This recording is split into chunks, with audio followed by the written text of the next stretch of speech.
Hello students. तो बच्चों JEE main वाले क्वेश्चन चल रहे थे और मोशन इन ए प्लेन के क्वेश्चन चल रहे थे। क्वेश्चन नंबर 11 पे पहुंच चुके हैं। जरा देखते हैं। आपको पता ही है सारे सवाल नए सिलेबस पर बेस्ड है। ठीक है, चलो देखते हैं क्या कहा सवाल में। इन्होंने बोला two projectiles A and B are thrown with initial velocities of 40 meter per second and 60 meter per second. देखो भाई साहब, दो प्रोजेक्टाइल हैं। एक को 40 मीटर पर सेकंड से फेंका इस तरह से, ठीक है, 30 डिग्री एंगल में, और दूसरे प्रोजेक्टाइल को 60 मीटर पर सेकंड से फेंका, 60 मीटर पर सेकंड से और 60 डिग्री से। ओके,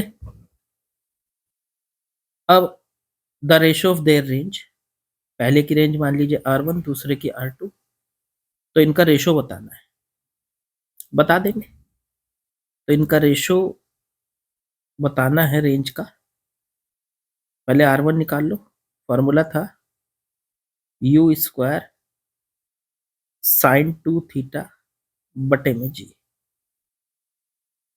तो भाई साहब ये हो गया U की वैल्यू तो 40, 40 का स्क्वायर साइन 2 थीटा, 2 थीटा की वैल्यू हो गई 30 डिग्री।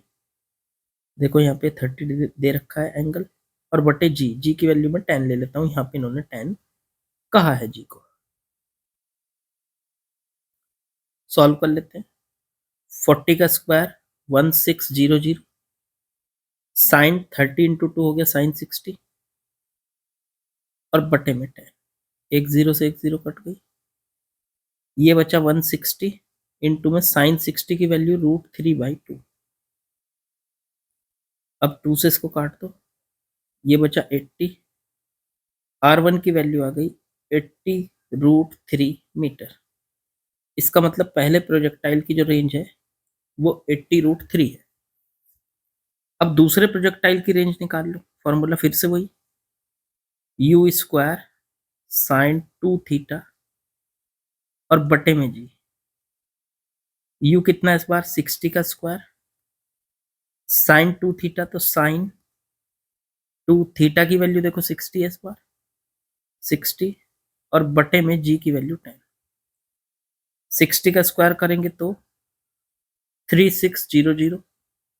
ये बन गया अंदर साइन 60 इंटू 2 हो गया 120, 120 डिग्री, और बटे में 10, जीरो से जीरो कट गया। ये बचा 360 इंटू में साइन 120। अब साइन 120 की वैल्यू कितनी होती है? आप इसको लिख सकते हो साइन 180 माइनस 60। साइन 120 को आप साइन 180 माइनस 60 लिख सकते हो कि नहीं? नीचे 10 था वो तो कट ही गया, छोड़ो बस उसको। तो ये बचा 360 इंटू, अब साइन 180 माइनस थीटा, देखो साइड में लिख देता हूँ, साइन 180 माइनस थीटा, तो ये बन गया साइन थीटा। तो ये आ गया साइन 60। साइन 60 की वैल्यू हो गई √3/2। इससे इसको काट दो, 180 √3 आ गया। ये आ गई R1 और R2 की वैल्यू, ये R2 आ गया। क्या हम R1 और R2 का रेशियो कर सकते हैं? 80√3 बटे में 180√3, √3 कट गया, जीरो से जीरो कट गया। अब इसको काट लीजिए आप 2 से, 2 से काटेंगे ऊपर 4 और 2 से काटेंगे तो नीचे 9। आंसर आ गया 4:9। Option number D is correct. आसान से सवाल था। अच्छा देखो, ये क्वेश्चन ऐसा नहीं है कि मैंने कोई पहले कर रखे हैं या कुछ है, मैं भी आप लोगों के साथ साथ साथ ही करता हूँ। ठीक है, क्योंकि इतने क्वेश्चन करना किसी के लिए भी पॉसिबल नहीं होता है। तो अगर किसी क्वेश्चन में आपको ये लगे कि मेरे से गलती हो गई है कुछ, तो कमेंट में बता दिया करो।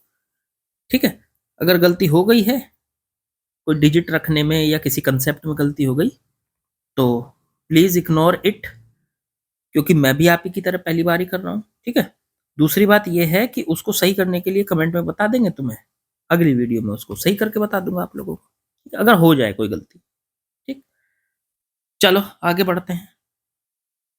चलिए अगले क्वेश्चन में आते हैं बच्चों। इसमें बोला इन्होंने द ट्रेजेक्ट्री ऑफ प्रोजेक्टाइल, एक प्रोजेक्टाइल की trajectory projected from the ground, ground से उसको प्रोजेक्ट किया गया।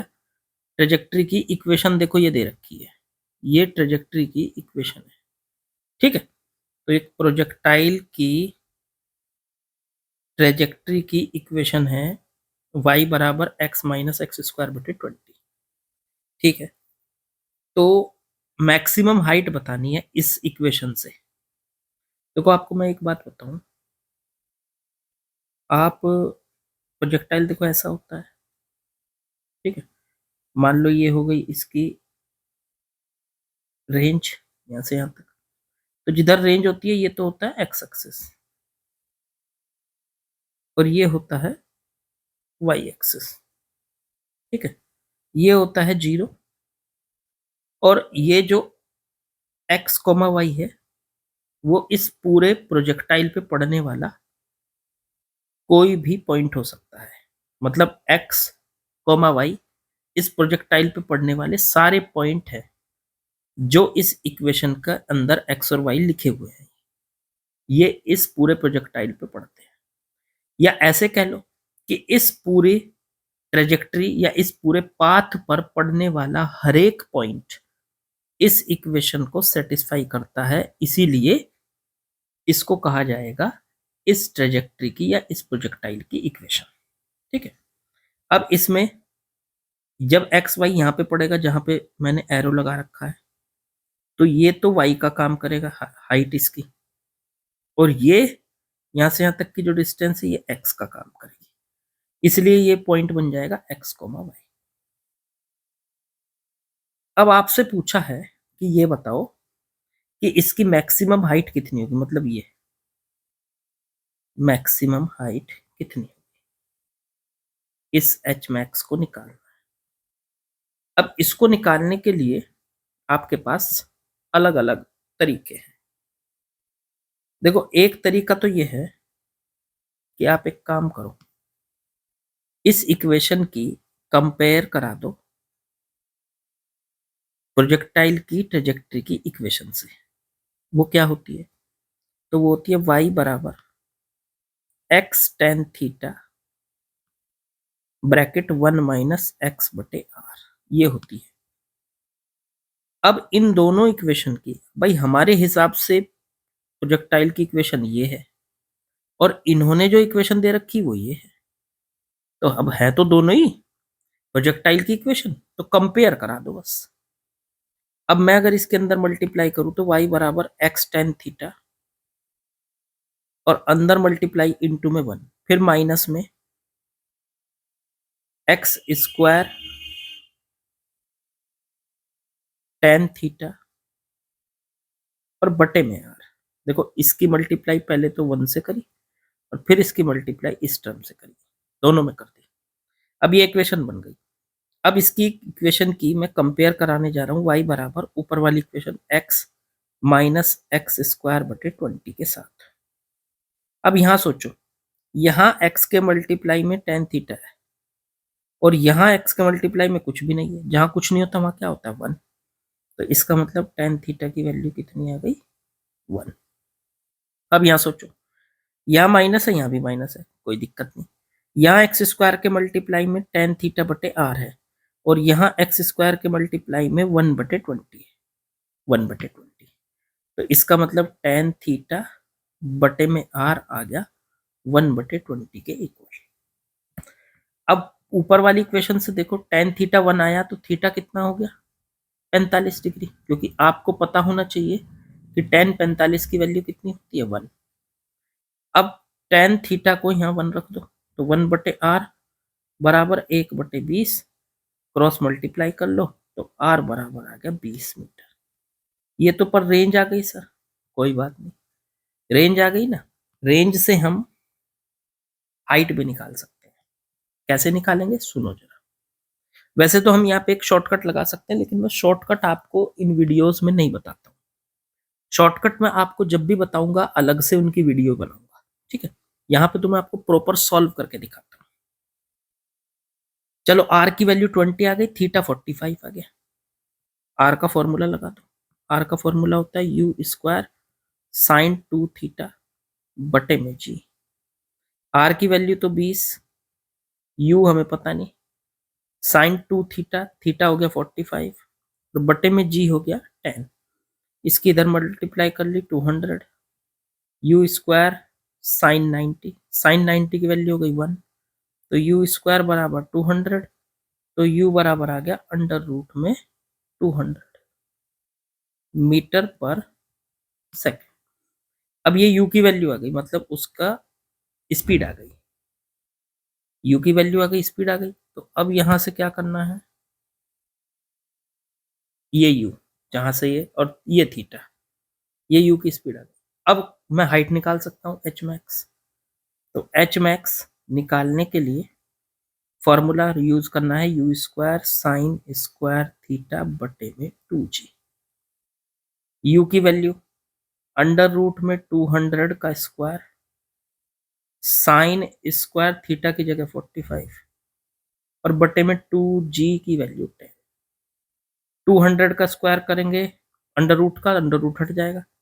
साइन 45 होता है 1/√2, उसका भी स्क्वायर और बटे में नीचे 20, 0 से 0 कट गया, 2 से इसको काट लो 10, ये आ जाएगा 10 इंटू 1/√2 का स्क्वायर करेंगे 1/2, ये इससे काटेंगे तो 5 मीटर। इसका मतलब एच मैक्स की वैल्यू आ गई 5 मीटर।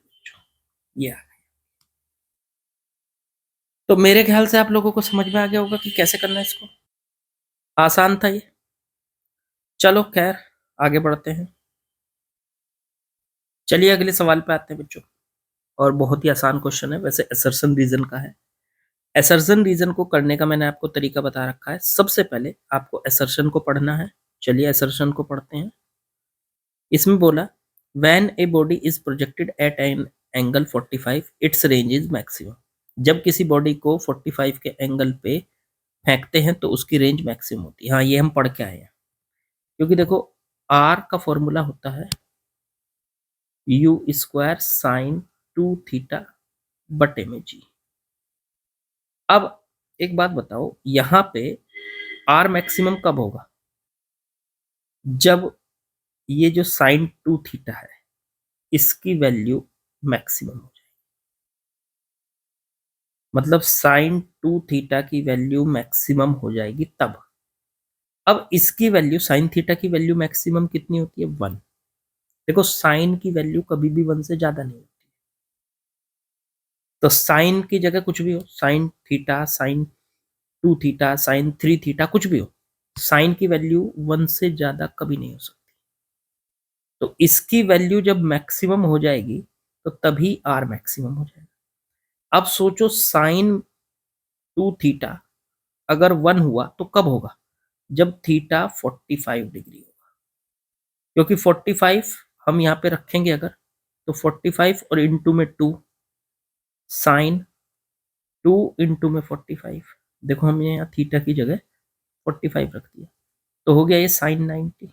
अब साइन 90 कितना होता है 1 होता है, तो भाई साहब साइन 90 1 होते ही साइन 2 थीटा मतलब 1 हो गया, और साइन 2 थीटा 1 हो गया, तो रेंज मैक्सिमम हो जाती है।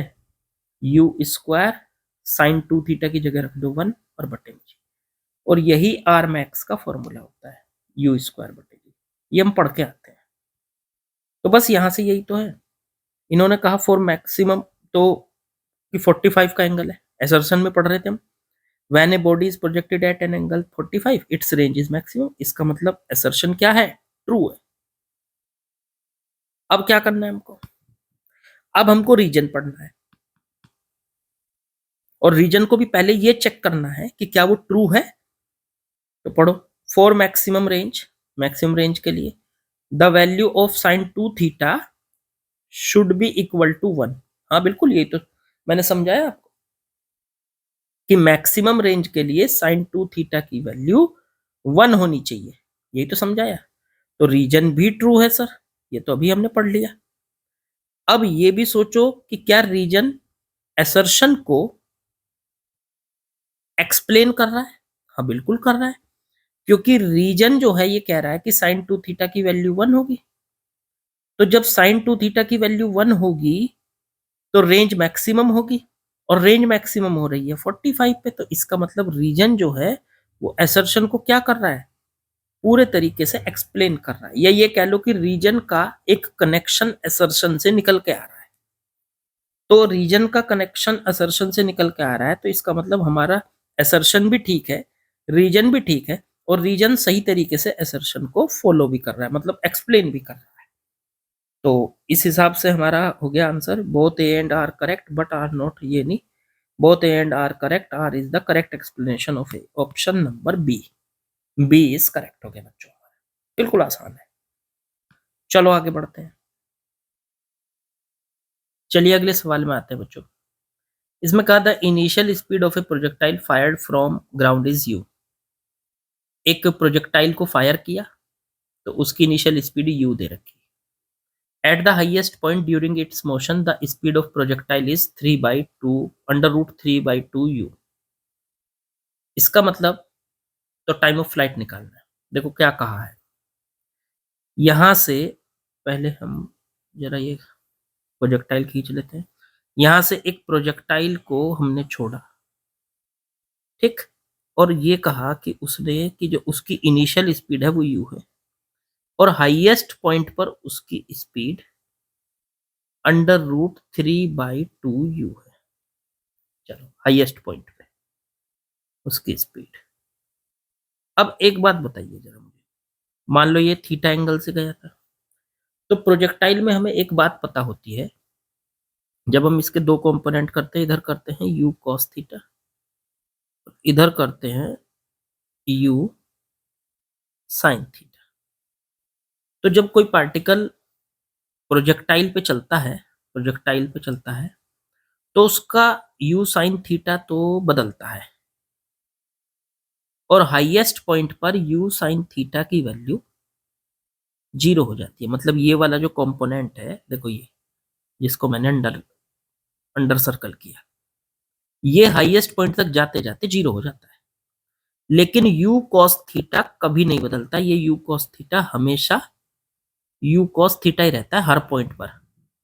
प्रोजेक्टाइल चाहे जैसे जाए, उसकी वैल्यू हर पॉइंट पर यू कॉस थीटा ही रहती है। देखो यहाँ पे भी यू कॉस थीटा, हर जगह ये यू कॉस थीटा है, ये कभी नहीं बदलता। पूरे प्रोजेक्टाइल में यू कॉस थीटा की वैल्यू नहीं बदलती। तो फिर तो हाईएस्ट पॉइंट पर भी इसकी वैल्यू यू कॉस थीटा ही होगी। अब हाईएस्ट पॉइंट पर इसकी वैल्यू कितनी दे रखी, अंडर रूट 3/2 यू। तो इसका मतलब under root 3/2 u, highest point पर जो इसकी वैल्यू है वही तो यू कॉस थीटा है। यू से यू काट दो, तो अंडर रूट 3/2 कॉस थीटा आ गया इक्वल, तो थीटा कितना आ गया, 30 डिग्री। एक बात बोलो, जब थीटा की वैल्यू 30 होगी तो कॉस 30 की वैल्यू होगी रूट 3/2। तो हमें इनिशियल इसका जो एंगल है कि ये प्रोजेक्टाइल कितने एंगल पे यहां से गया, कितने एंगल पे छोड़ा गया, वो 30 डिग्री आ गया। इतनी कैलकुलेशन हो गई।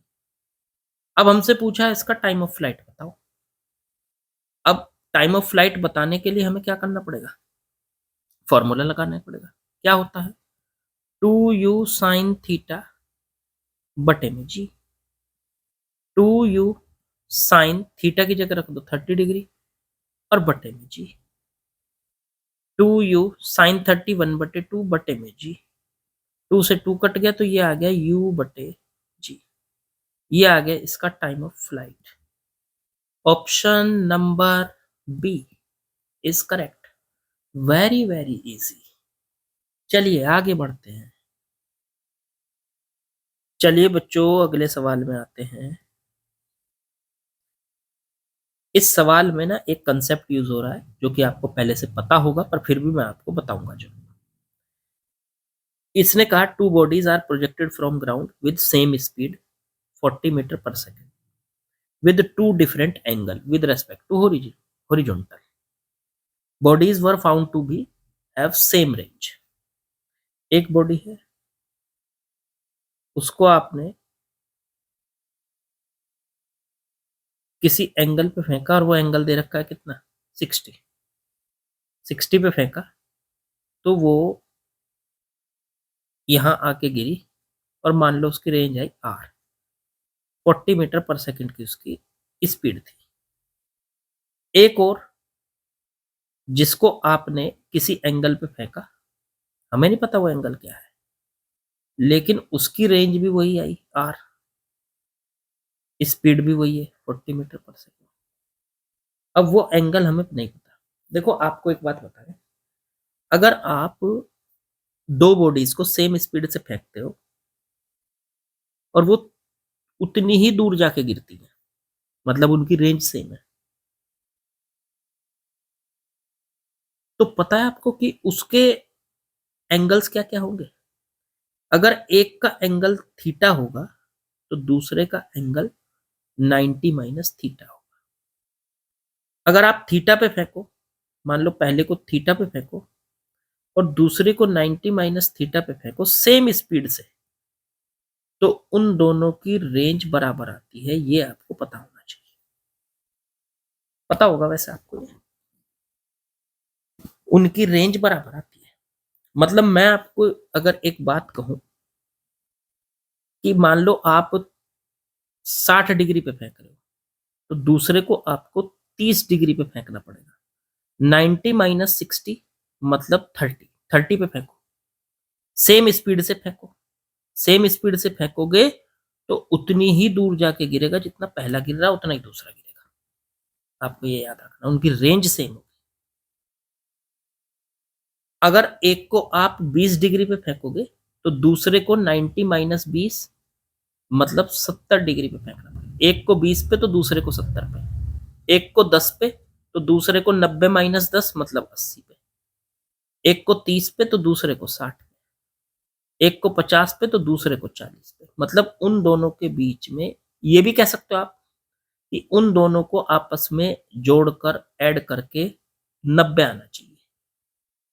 90 देखो 3 90 आ रहा है कि नहीं। 10 प्लस 80 90, 30 प्लस 60 90, 40 प्लस 50 90। तो ऐसे एंगल के पेयर पे अगर आप उनको फेंकते हो तो हमेशा उनकी रेंज सेम होगी, उनकी स्पीड भी सेम होनी चाहिए, ये शर्त है। तो बस इस हिसाब से तो सर हमें पता चल गया कि एक का एंगल 60 दे रखा है उन्होंने, तो दूसरे का एंगल हमें पता चल गया 30 है। अब इन्होंने ये पूछा है कि दोनों के केस में जो उनकी मैक्सिमम हाइट है, पहले केस में मैक्सिमम हाइट h1 और दूसरे केस में उनकी हाइट h2, ठीक है, उनका जो सम है वो कितना आएगा, मतलब उनको आपस में जोड़कर कितना आएगा, ऐड करके कितना आएगा। चलो पहले h1 निकाल लिया जाए पहले वाले उससे, तो ये हो जाएगा u स्क्वायर साइन स्क्वायर 60 बटे में 2g। ऐसे दूसरे की u स्क्वायर साइन स्क्वायर 30 बटे में 2g, u तो सेम है ही, दोनों को ऐड कर दो h1 प्लस h2, तो u स्क्वायर बटे 2g कॉमन आ जाएगा, अंदर बचेगा sine square 60 plus sine square 30। अब इसे सॉल्व कर लो, u की वैल्यू क्या दे रखी थी 40 मीटर पर सेकंड, तो 40 का स्क्वायर बटे 2g, साइन 60 की वैल्यू √3/2 का स्क्वायर प्लस साइन 30 की वैल्यू 1/2 का स्क्वायर। 40 का स्क्वायर हो गया 1600 बटे 2g को 20 लिख लो, ये बन गया 3/4 प्लस 1/4। 0 से 0 कट गई, इससे इसको काट लो 80 बचा, अंदर बचा 4/4, 4 से 4 कट गया 1, तो 80 आ गया। तो h1 प्लस h2 की वैल्यू कितनी आ गई 80, 80 मीटर। तो बहुत इजी सा सवाल था यार, बहुत इजी। बस आपको ये बात पता होनी चाहिए कि जब भी दो बॉडीज को फेंका जाता है, प्रोजेक्ट किया जाता है सेम स्पीड से, तो एक को थीटा एंगल पे करो, दूसरे को 90 माइनस थीटा पे करो, तो दोनों सेम डिस्टेंस पे जाके गिरेंगी, मतलब उनकी रेंज सेम, उनकी हॉरिजॉन्टल रेंज सेम। ठीक है, चलो आज की वीडियो यहीं कंप्लीट करते हैं। बहुत अच्छा किया आज हमने। ठीक है, आज तो मैंने किया, अब आप लोग जब इसको पढ़ेंगे तब आप लोग करोगे। तो आज बहुत अच्छा परफॉर्मेंस दिया हम सभी ने, बहुत ध्यान से पढ़ा आप लोगों ने भी। अब कल नई वीडियो के साथ मिलते हैं। Okay, good bye, have a safe journey. और दूसरा, अब जर्नी आई है आपकी, पेपर आने वाले हैं, ये जर्नी है। लाइक शेयर सब्सक्राइब कमेंट वो सब आप कर ही दोगे। कल मिलते हैं।